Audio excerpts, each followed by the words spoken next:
Meus queridos irmãos, a paz do Senhor, bom dia! Estamos de volta, vamos meditar na palavra de Deus, pedir a sua graça e começar o dia bem, louvando ao Senhor, bendizendo ao Senhor e aprendendo na sua presença. A gente não pode estar na casa de Deus todos os dias, mas Deus está na nossa casa todos os dias, contanto que nós estejamos em comunhão. Então vamos meditar na palavra de Deus. Salmo 144, versículos 9 a 15. Uma leitura um pouquinho extensa para o nosso tempo que é curto, mas é bem interessante para você meditar. Então vamos fazer a leitura. A ti, ó Deus, cantarei um cântico novo. Com o saltério, com o instrumento de 10 cordas, cantarei louvores. A ti, que dás a salvação aos reis e que livras a Davi, teu servo, da espada maligna. Livra-me e tira-me das mãos dos filhos dos estranhos, cuja boca fala maldade e cuja mão direita é a destra da iniquidade. Para que os nossos filhos sejam como plantas crescidas na sua mocidade, para que as nossas filhas sejam como pedras de esquina lavradas à moda de palácio, para que as nossas despensas se encham de todo o provimento, para que os nossos rebanhos produzam milhares e a dezenas de milhares, para que os nossos bois sejam fortes para o trabalho, para que não haja assaltos em nossas ruas, nem tumultos. Bem-aventurado o povo ao qual o Senhor assim acontece. Bem-aventurado é o povo cujo Deus é o Senhor. Nós escutamos, meus amados irmãos, muita citação. Muita gente cita este texto. Bem-aventurada a nação cujo Deus é o Senhor. Bem-aventurado. E, de fato, só que para uma nação ser bem-aventurada, para uma pessoa ser bem-aventurada, para uma família ser bem-aventurada, é necessário estar na presença de Deus, é necessário confiar, é necessário servir a Deus com graça. E é o que nós aprendemos na Palavra Santa. Este adorador, ele se dirige ao Senhor, ele não tem intermediário. Os judeus tinham, sim, o sacerdócio, os judeus tinham na sua instrução, eles tinham o santuário, na sua instrução eles tinham os profetas, para a sua instrução eles tinham a lei, podia consultar a vontade de Deus através dos obreiros do Senhor. Mas nenhum judeu em nenhum momento precisou primeiro falar com o sacerdote para poder orar. Primeiro nós aprendemos nas Escrituras que eles tinham, sim, condições espirituais de se dirigir a Deus.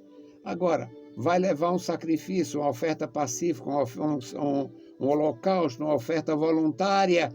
Então, tudo que diz respeito ao serviço sacerdotal, ele precisava ir pelo santuário.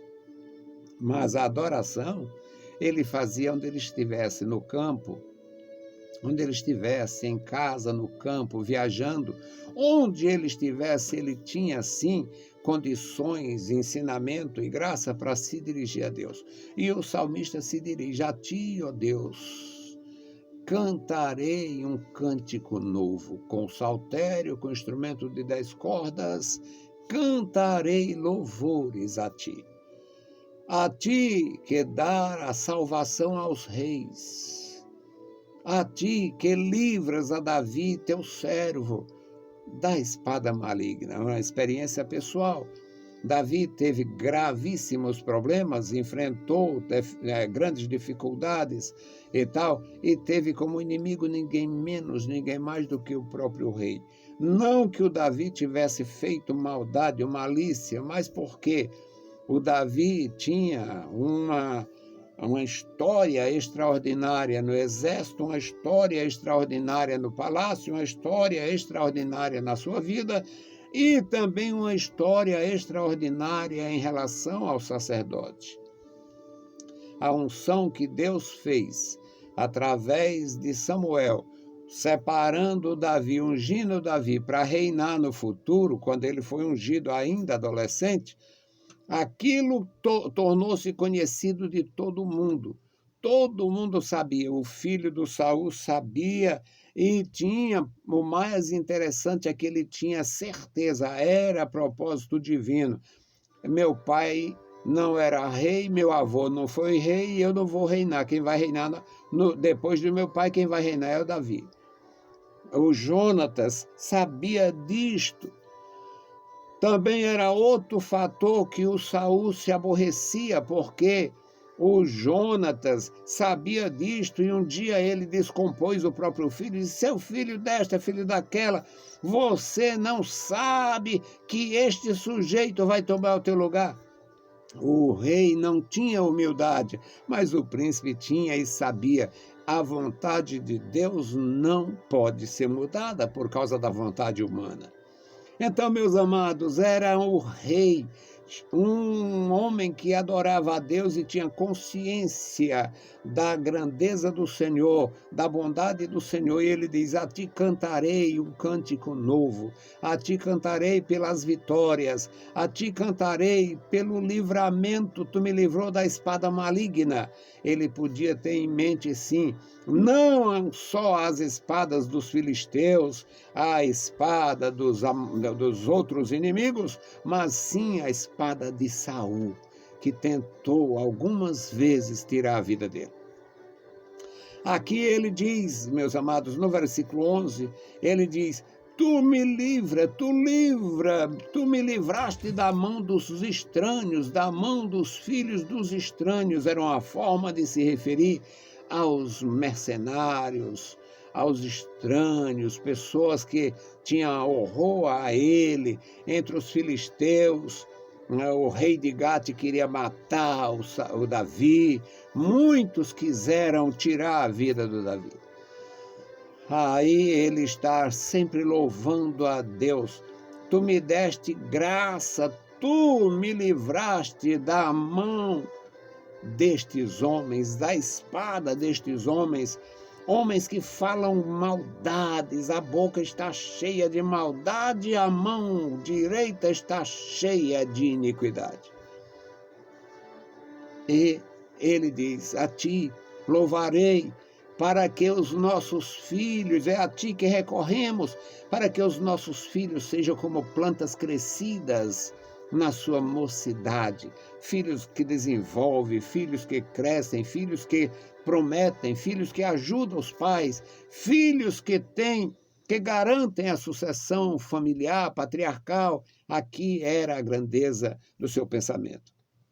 Para que as nossas filhas sejam belas, as nossas filhas sejam comparadas a pedras de esquinas, lavradas para a sustentação do palácio. É uma poesia, e na poesia, na adoração, o poeta diz as coisas que vêm à mente e o coração. Para que as nossas despensas estejam cheias de todo o provimento. Sempre é bom agradecer a Deus pelas bênçãos, pelas conquistas, pela sua bondade, pela sua santa assistência ao seu povo, para que a nossa despensa se enche, esteja cheia de todo tipo de mantimento, para que os nossos rebanhos produzam aos milhares, a milhares e dezenas de milhares, para que os nossos bois sejam fortes para o trabalho. Eles trabalhava assim, o profeta Eliseu, antes de ser chamado, estava arando, tinha 24 boi arando a terra, o solo, para o seu pai, aonde eles produziam grãos. E aqui ele fala tudo isto para o Senhor, para que as nossas ruas sejam quietas, para que não haja assaltos nas nossas ruas, para que não haja tumultos, gritos nas nossas ruas. E bem-aventurado é o povo ao qual assim acontece. Bem-aventurado é o povo cujo Deus é o Senhor. Bem-aventurado o povo que reconhece a sua graça, o seu poder, a sua bondade, a sua autoridade. Meus amados irmãos, é algo maravilhoso. Não esqueça nunca, todo judeu, qualquer judeu, para oferecer um holocausto, uma oferta pacífica, uma oferta votiva, qualquer que fosse, ele precisava ir pelo santuário, pelo sacerdote, através do sacerdote do Senhor. Mas para ele louvar, bendizer e adorar, ele tinha tanta liberdade quanto você. Faça isto, ore ao Senhor, peça a graça do Senhor, se dirija ao Senhor onde você estiver e você será feliz. É assim comigo e é assim com você. É assim com toda a igreja do Senhor Jesus. É por isso que a igreja tem o sacerdócio universal. O sacerdócio universal de cada discípulo do Senhor é reconhecido nas Escrituras. Deus te abençoe e te enche de graça neste dia.